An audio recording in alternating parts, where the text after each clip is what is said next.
Pleasant morning to dear respected principal ma'am, members of teaching staff, dear loving parents and my dear students. Every new day brings a fresh chance, it brings new hope and it sets a new light, a new chance for a new beginning again. As we begin the new academic year, it is good to spend few minutes in silence feeling the presence of the Almighty God in our hearts and minds. Take a little time to thank God for the every gift of life that He has blessed you with. For your loving parents who sacrifice their lives in various ways for your good. Affectionate teachers who make you feel important and treat you as your own kids. Committed non-teaching staff who keep the school campus and classroom for better learning environment. For the drivers who drives you safe to school and back home. For your own classmates who make your schooling happy.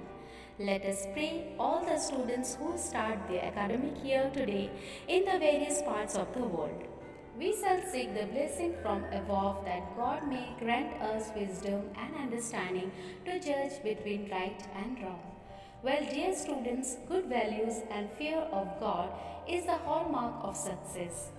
You need to learn all that at your young age.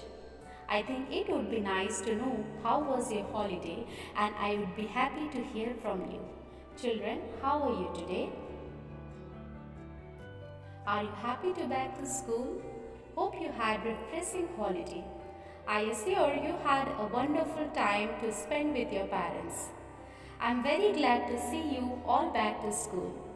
We have some new students and our school is lucky to be blessed with few more new teachers.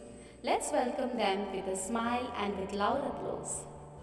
Well, dear kids, I'm very glad this morning to see you all with a great happiness, eagerness to learn new things in this new academic year.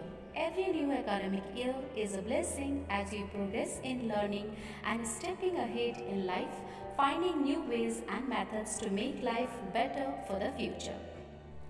Dear children, as you begin your new academic year, store in your mind your teachers are the people you love like second mother, so never disappoint them. I'm sure the teachers in your class carry their load of worries but still carrying you all for good, preparing your future, teaching all the good that you need for your life. So never underestimate a teacher who teaches you all about your life and makes you walk steadily to achieve your dreams. So have positive attitude from day one about your schooling. It gives a great feeling for better learning. Dear students of my school, I feel proud to welcome you all to this temple of learning. So be at your best and believe in God for the rest. Wishing you all the best for your year ahead. Have a wonderful day. God bless.